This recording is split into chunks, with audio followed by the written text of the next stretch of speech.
Just getting started for everyone that's popping in live.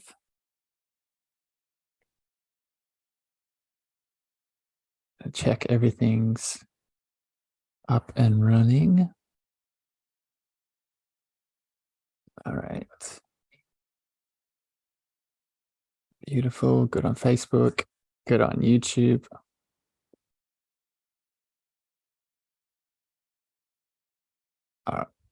All right. Let's do it. Beautiful beings. Excited to be here with you as always.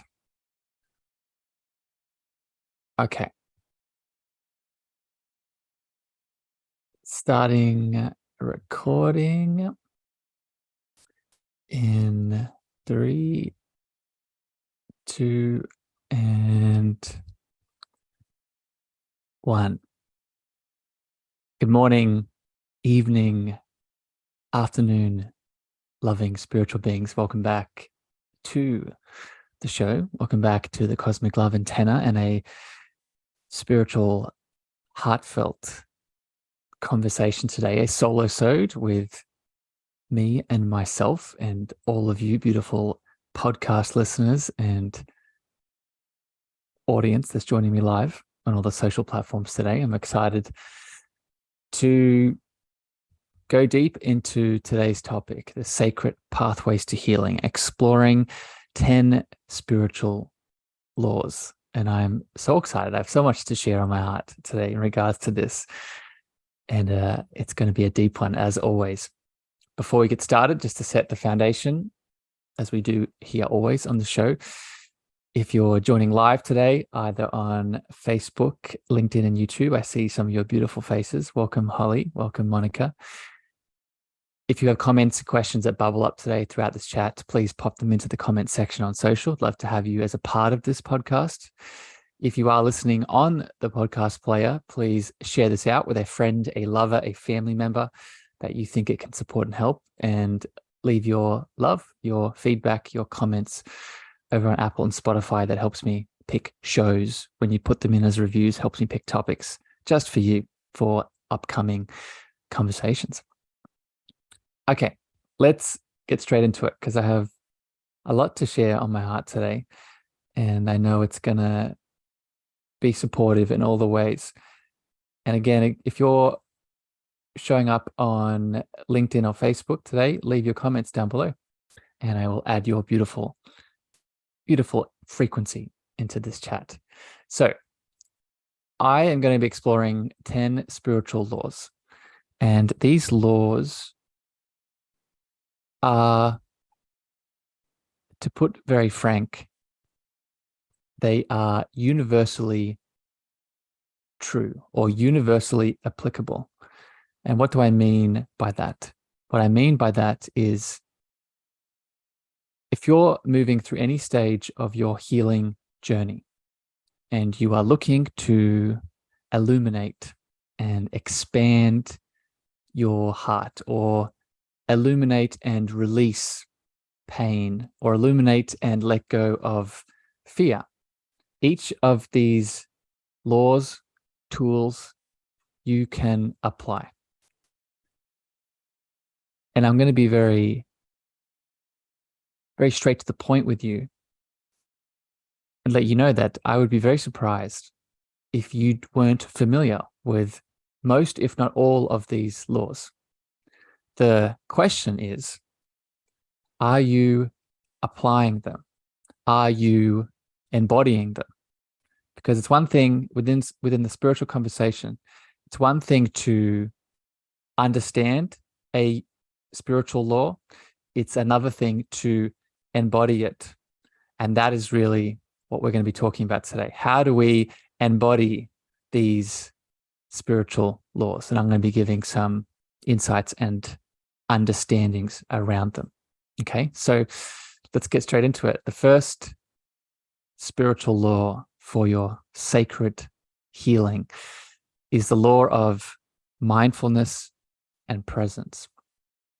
And I've written little notes around all these and I'll read them to you. So mindfulness and presence is the art of practicing mindfulness and being fully present in the moment.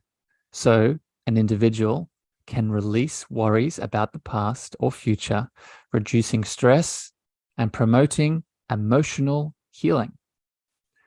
So this first one here is very self-explanatory, but I want to go a little bit deeper into it.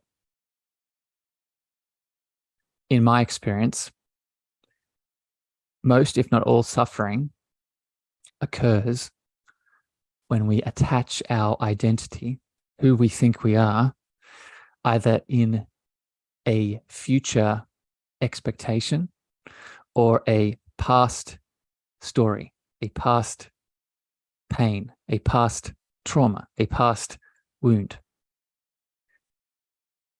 If we can learn to, and I refer to it as your mindfulness muscle. If we can learn to flex our mindfulness muscle throughout our day and come back to the only moment that matters, the present one, we can learn to tap into our presence. And when I say presence, I mean more than the present moment. When I say presence, I refer to the divine presence of the universe, God, source, whatever your higher power is, whatever you refer to it as, your presence is that power. So when we are mindful and we are aware of this present moment, when we release from the future, we detach from the past, we create the opportunity for our present power, our presence of divinity to step forth. And that is a gift we get to share. That is a gift we don't just get to share with ourselves to help us heal, but it's a gift we get to share with all the people we come in contact with. Okay, next up. Next spiritual law here is the spiritual law of forgiveness. Forgiveness is the act of cultivating a forgiving attitude, both towards others and oneself. This can free one from the burden of resentment and promote inner peace. So we could do a whole conversation on the spiritual law of forgiveness. And obviously, we won't today. But what I will speak to is the power of forgiveness in relationship to self. What I mean by this is it's easy to get lost in thinking that forgiveness refers to you forgiving an outside element, you forgiving a person, place, or thing. As an example, in my story, I've spoken about in the show how as a little boy I went through some traumatic experiences. As a teenager, I was, trigger warning, I was sexually abused. And for a long time, I tried to apply the spiritual law of forgiveness to the outside person involved in my abuse. I tried to apply the spiritual law of forgiveness to the perpetrator of the act, forgiving them for their choices, their actions, their abuse. And do not get me wrong, this does provide some solace. This does provide some relief and healing for you. And Darlene, yes, I see it's resonating in the Facebook chat. But the deepest form of forgiveness, the most spiritual form of forgiveness, in my opinion, the most beneficial and impactful form of forgiveness in your life will always be that of self-forgiveness. How can you give yourself permission to forgive yourself? How can you give yourself permission to forgive the choices and the actions that you made? right? So I'll give an example. In my experience with the abuse, I was holding on to a lot of stories of victimhood. I was holding on to a lot of emotions of shame, of guilt. So if I was to apply this spiritual law to me, and I very much did, I forgive myself. I forgive myself for holding on to that guilt. I forgive myself for holding on to that shame. I forgive myself for being in the mask or the identity of the victim. This happened to me. So this is the deepest form of forgiveness that we can all apply. All right. Next up, next spiritual law here is the spiritual law of divine compassion. Compassion is the act of embracing compassion for oneself and or others outside of you in empathy, understanding, and connection, leading to emotional healing and stronger relationships. I'll read that again. Embracing compassion for oneself and others fosters empathy, understanding, and connection, leading to emotional healing and stronger relationships. I want to speak about one word within this in regards to compassion, and it's the word empathy. Compassion fosters empathy. When we apply the spiritual law of compassion, one of the deepest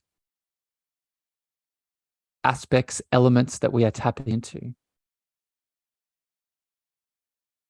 is the ability to feel the heart of another, is the ability to connect into what the other person is feeling, what the other person is experiencing, what the other person is healing from. This is the spiritual law of compassion.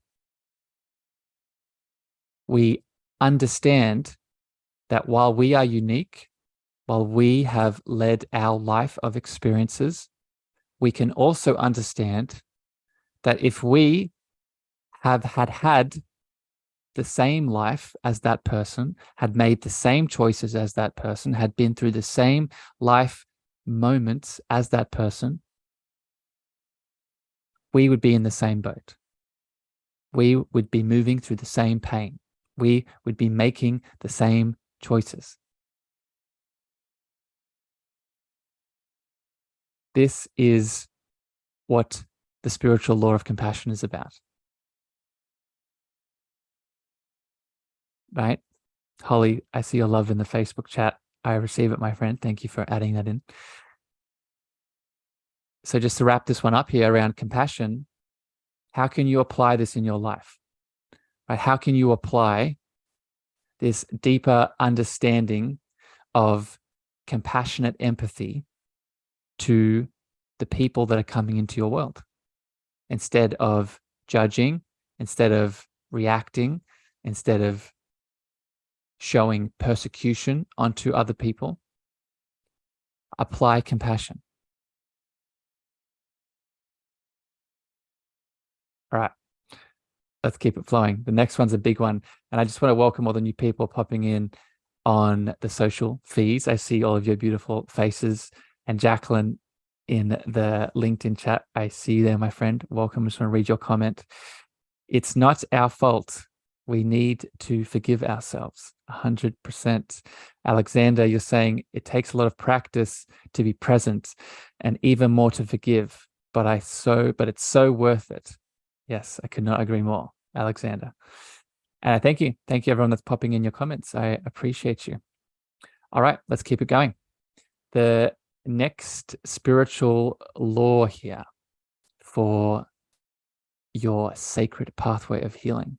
And this is a big one. And I think this one will resonate with everyone here today, either live or listening on the podcast. And it is the spiritual law of gratitude. Gratitude is the practice that encourages a positive outlook. It shifts focus from a lack of abundance and helps individuals appreciate the present moment.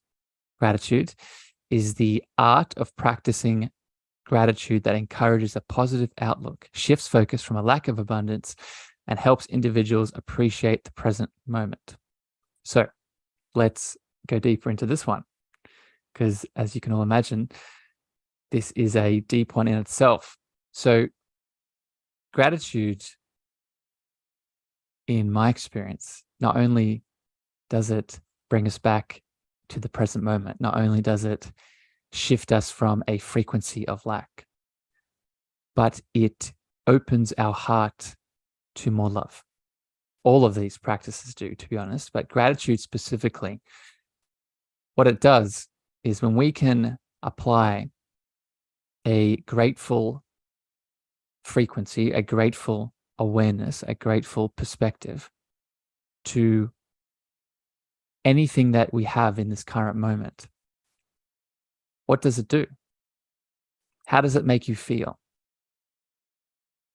Is it just grateful? Is it just hopeful? Is it just abundant? Or at a deeper layer, does it help you fall in love? I've noticed when I've applied gratitude to things, experiences, people I have in my life in any current moment, it not just helps me see why I'm grateful for them and have deeper clarity around that, it helps me also see why I love them. When I'm grateful, as an example, when I'm grateful for the support of my father, or I'm grateful for the wisdom of my mother, or I'm grateful for the compassion of a friend, each of those characteristics are also characteristics of why I love them. So the main point here I'm trying to drive home is gratitude is also a superpower, a super tool, a spiritual law that helps you highlight that which you are in love with in your world, right? That which brings you love, that which cultivates love. So if you're looking for more love in your world, one of the deepest pathways to that love is gratitude. Just noticing. And we all will, this is so important to understand. We will always have something to be grateful for. There will never be nothing. There will always be something. And I'll say one more thing here before we move on to the next one. I teach on this podcast in many episodes. If you've been a listener for a while, you've heard me share the teaching around, and I take this from the traditional Vedic worldview, and the Vedic worldview teaches that there is no outside reality. There is just the reality that you create through your individual lens based off your current level of consciousness. I'll say that again. There is no outside reality. There is just the reality that you create through your individual lens of expression based off your current state of consciousness. Put simply, what that means is if your world currently is not what you desire, if your world is causing pain, if your world is causing tension, and it's not what you deserve, then the long-term solution to that is changing the world. The short-term solution, the quickest solution, the most deepest solution is changing your level of consciousness. And how do we change our level of consciousness? We become grateful. We fall in love.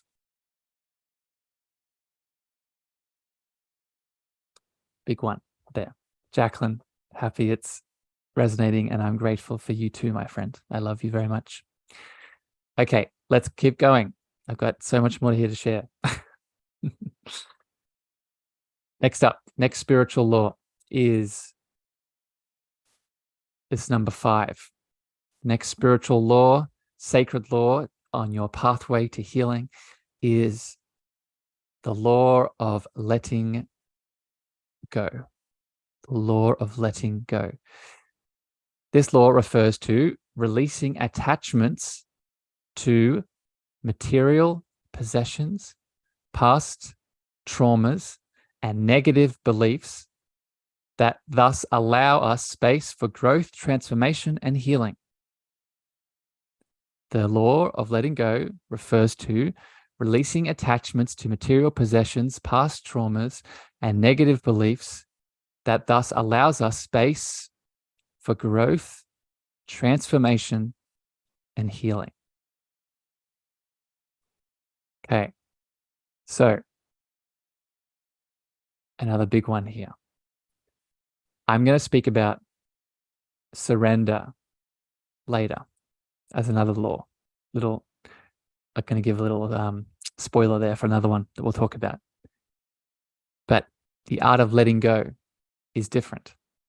And one of the reasons it's different is it refers to our attachments, as the description described. Attachments to possessions, attachments to traumas, attachments to our negative thinking and beliefs. Right? It's so easy for us to become addicted. I myself fall into this boat. It's so easy for us to become addicted to the identification of what we think we are, i.e., we think we are the things we own, i.e., we think we are our past traumas, i.e., we think we are the negative beliefs that we keep thinking. But we're none of those things. You are the presence of divine love that holds all of them. You are the container of love that holds all of those things. You are the cosmic love antenna that gets to experience possessions, gets to experience beliefs and thinking, gets to experience events, but they are not what you are. So the art of letting go, the spiritual law of letting go, what it deeply refers to is our ability to de-identify by these elements and aspects that we momentarily think we are. We let go. We release. We move on. And as the description describes, we create space. We create space for what? We create space to remember what we are. We create space to transform back into what we actually are. That is what letting go helps us to realize. Okay, next up. Getting me worked up here. Just a reminder before we keep going, I said this at the start, but just to reflect on this in this moment, because we are going deep into these spiritual laws. Remember, these laws need to be embodied. So there's a difference between understanding intellectually what these laws are and embodying them. So I would really encourage you not just to understand what I'm saying, but notice how it makes you feel in the body.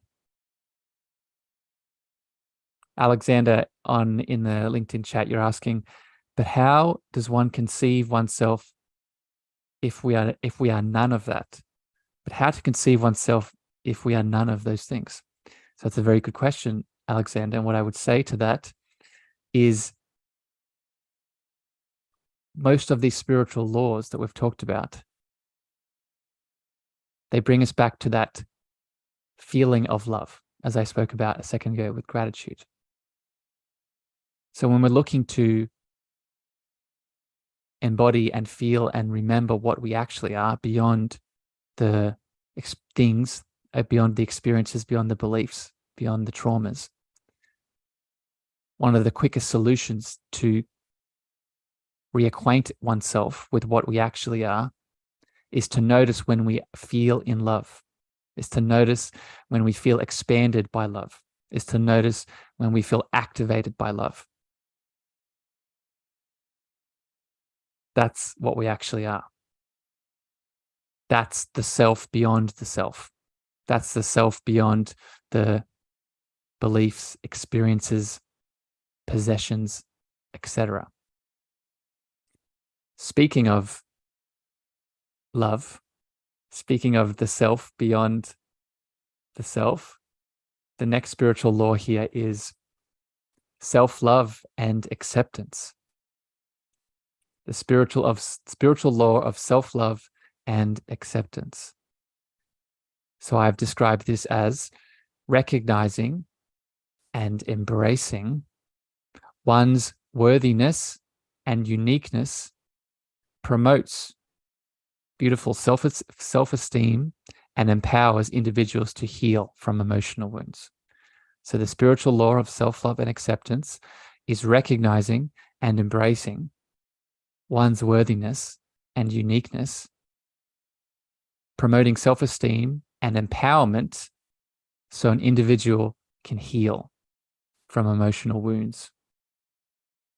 So obviously another big one here. I want to pull out one word to really speak to it.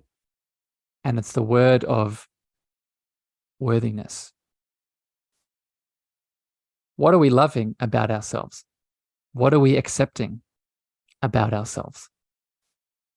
You could speak to many things, but the deepest truth, the deepest recognition is one of innate worthiness, one of abundant worthiness.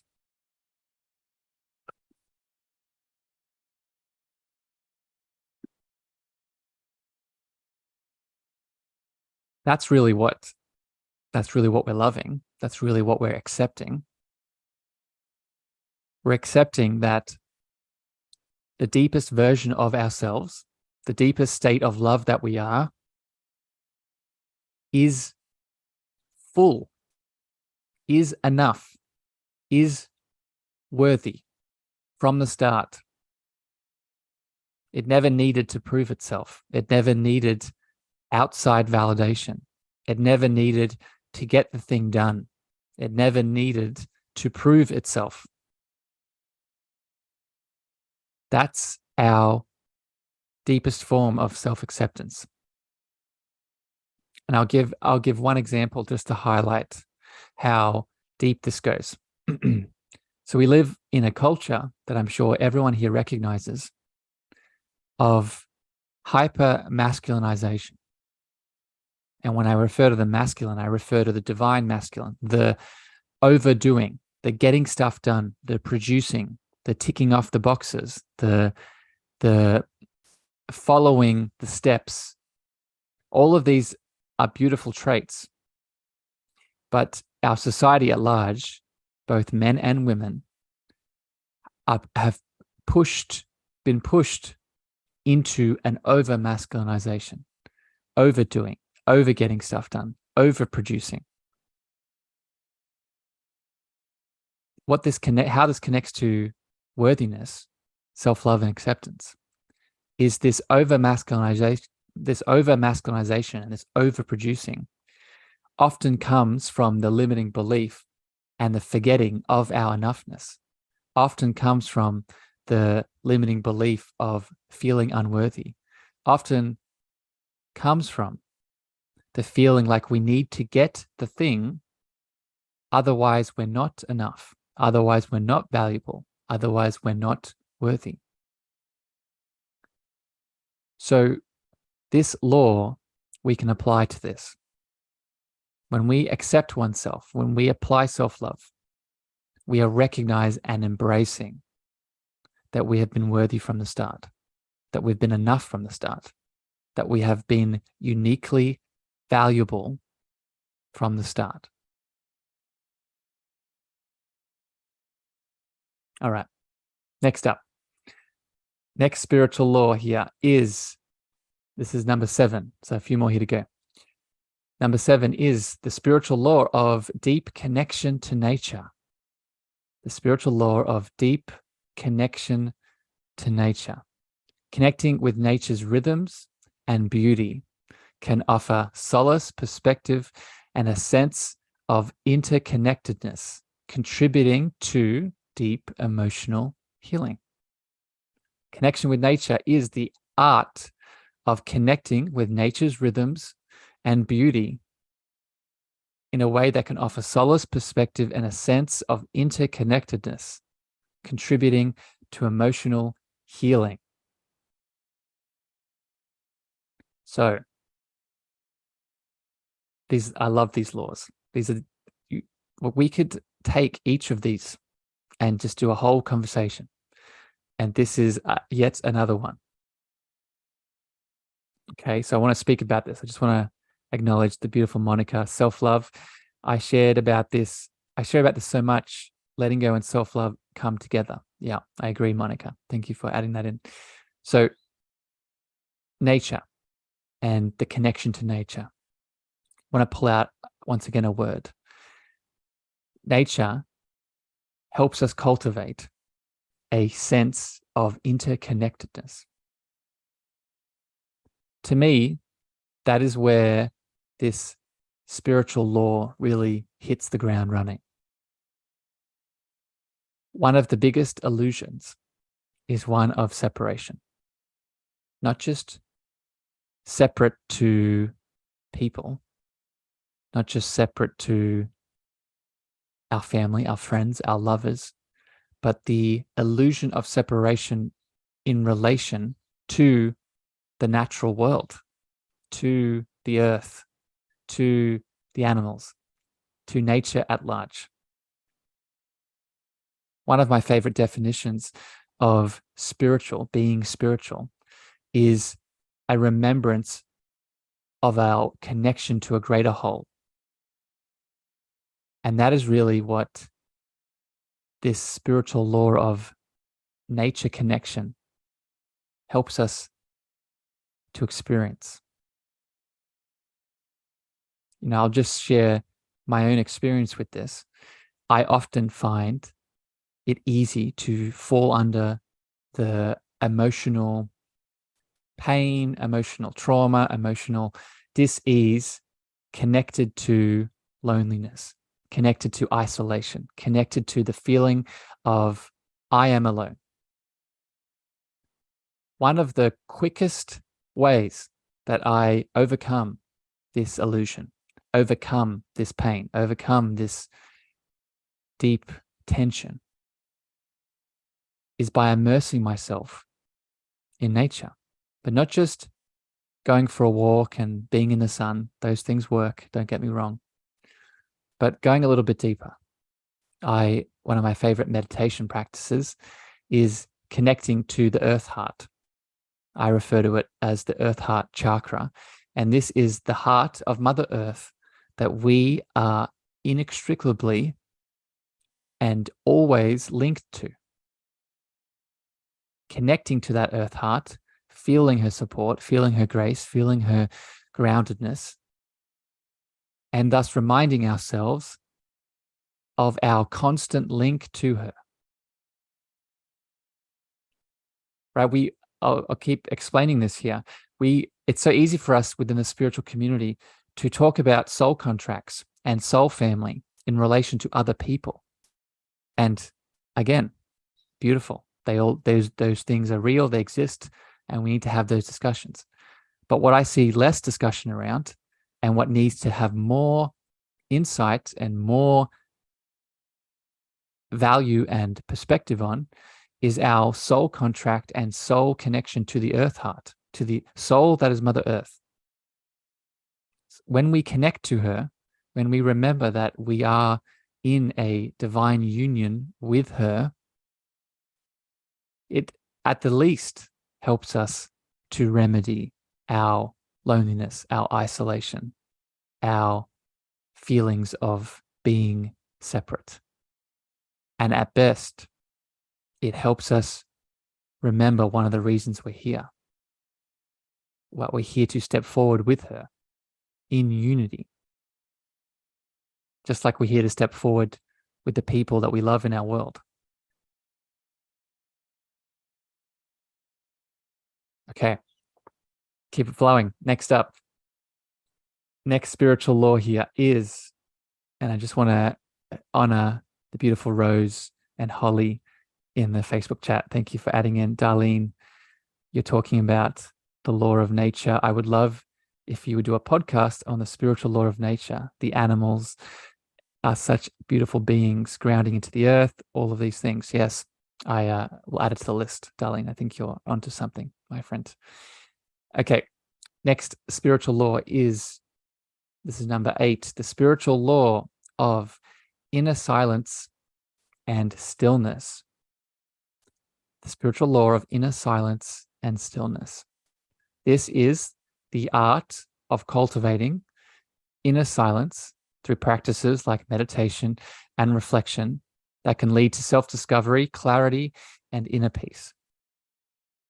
So the spiritual law of inner silence and stillness is the art of cultivating inner silence through the practice of meditation and self-reflection that can lead to discovery, clarity, and inner peace.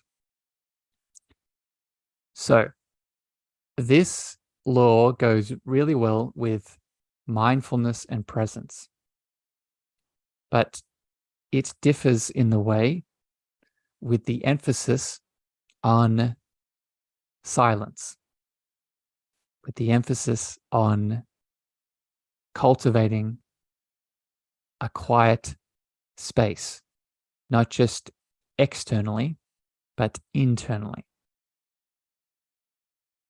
This is important for many reasons, but mostly because if you're like me, you live in a very loud world. You live in a very busy world across all spectrums, across all senses. It's very loud. What we also notice in this loud world is in that busyness, like we talked about before with attaching ourself, our what we think we are, within the busyness of all the things, we also externalize what we are. I call it the externalization of the self, but a way to describe that is we get lost in the fact that we think we are all of the busyness, all of the things. One of the ways to detach and move through that is by cultivating silence, is by cultivating stillness. This is why this law really underlines the necessity and the practice of meditation. That is what meditation does. It's not about following a certain voice or connecting to your chakras or doing certain breathwork techniques. All of those are secondary. The main role that meditation should fill in your life is creating space in your day in which you sit in silence. Right? And with all the love in the world, I say this to myself and all of you listening, there is no judgment or pressure or expectation for you to do that. You can continue to be busy. You can continue to be in the loudness. You can continue to be within all the things.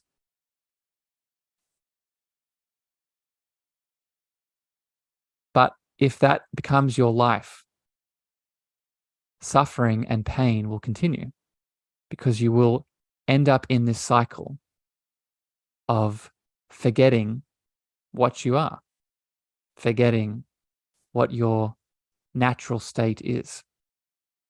And that is what silence and specifically stillness helps us to become clear around. And the last thing I'll say with this is when we are in that stillness and we become clear around what we actually are, we are then able to export ourselves. We are then able to share what we actually are, the divinity, the power, the love, the presence. We're then able to share that with the world. Right? This is so important because what we are usually doing is we are going out into the world and becoming the things that the world is, and we're sharing that. So we're sharing what we think we are with the world. We're sharing the job, the title, the experience, the lover, the addiction, whatever it is. We're becoming that thing and we're sharing that, thinking that that's what we are with the world. But what the silence and the stillness cultivates is it helps you remember what you actually are, and then you share that instead. You share what your uniqueness is. And that's powerful.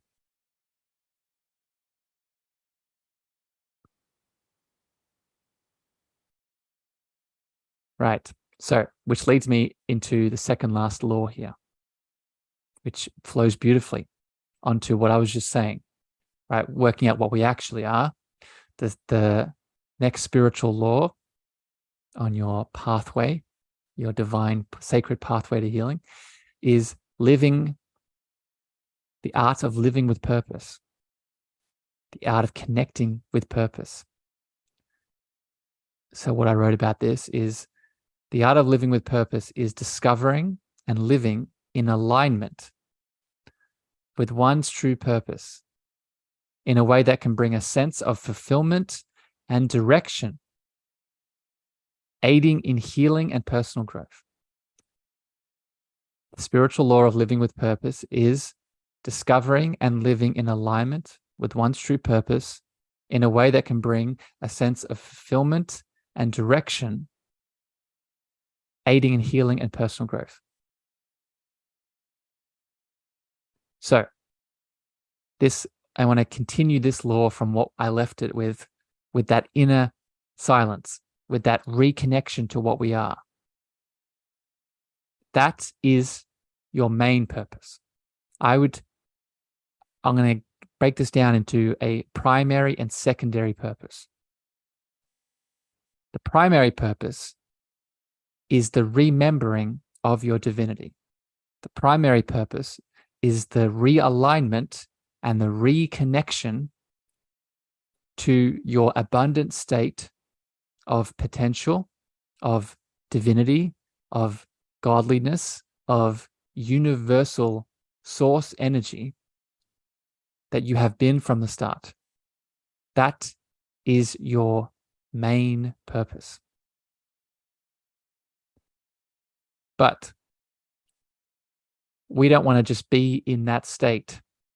Way that we can describe this is that not all of us, most of us, aren't here to be the monk on the mountain that is in the samadhi experience in the cave with no connection to the world.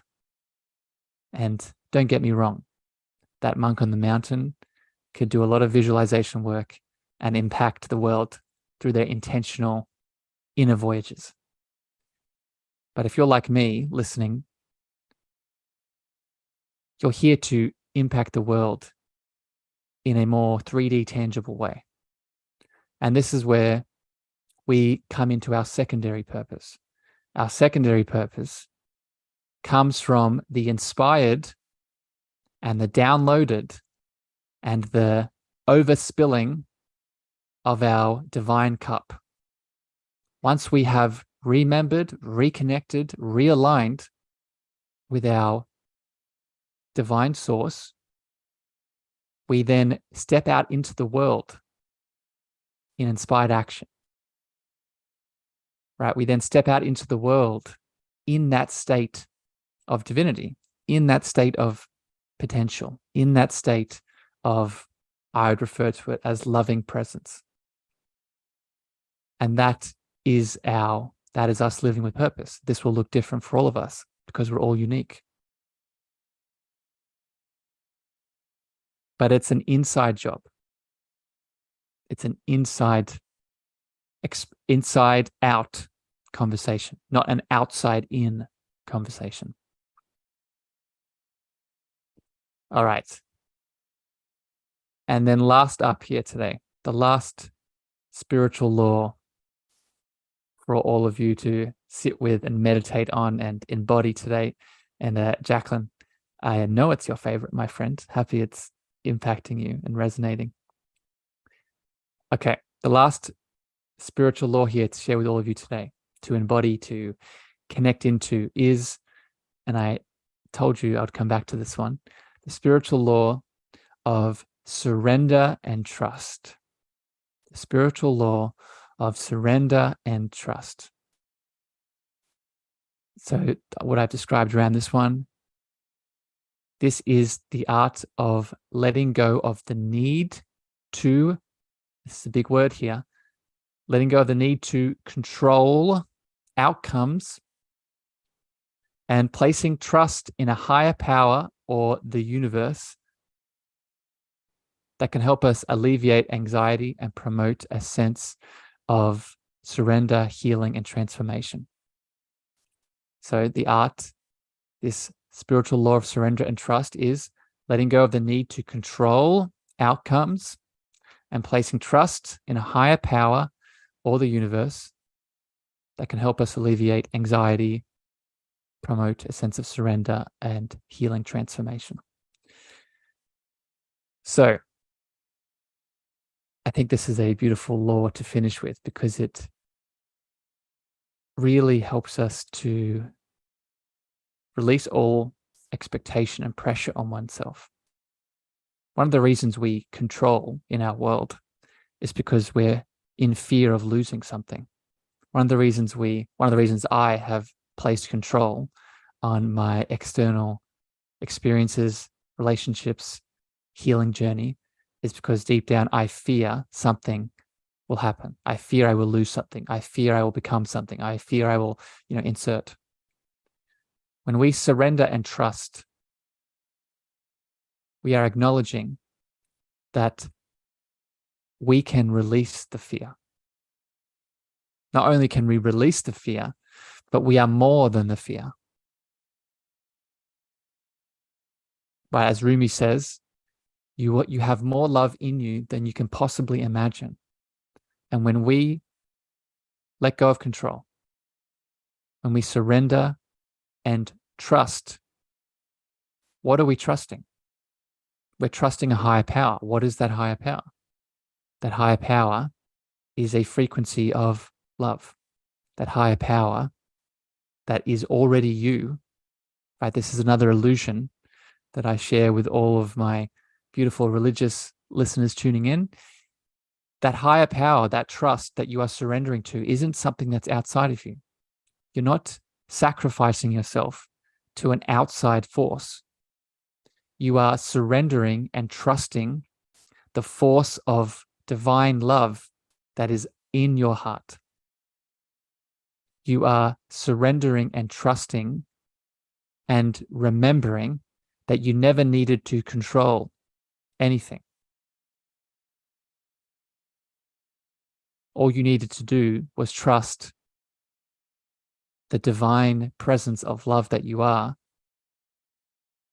and take the step.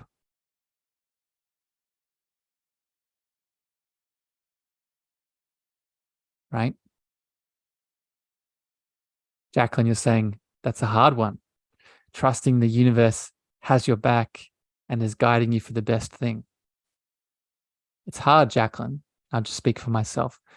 It's hard because we have all of these expectations and stories around what we think should be unfolding, what we think should be happening, what we think should be moving around us and through us.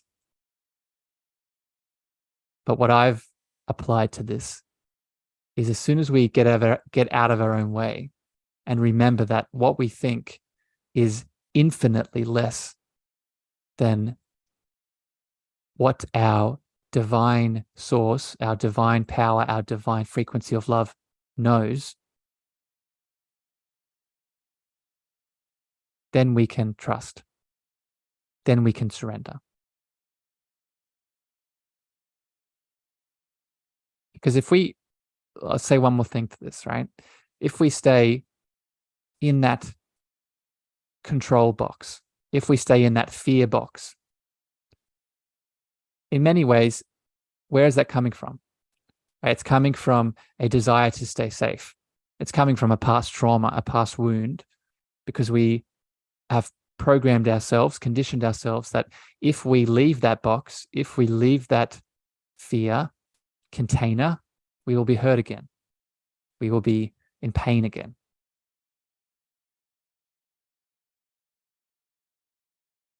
But in that moment, if we can approach that pain, we can approach that fear, we can approach that concern with love,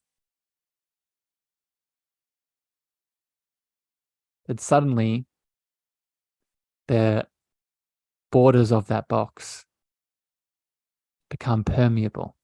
The borders of that box become apparent. And the image that I get is they become clear. There becomes a step to take.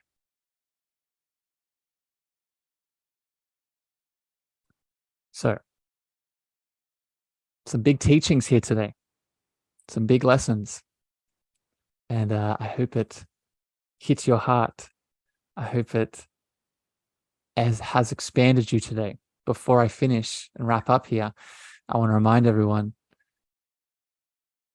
I say this with all episodes, but particularly with this one, please don't intellectualize these teachings today. Don't just intellectualize. Embody them, right? Take action on making practices around these teachings. And ask yourself, how can they become instrumental throughout your flow of your days?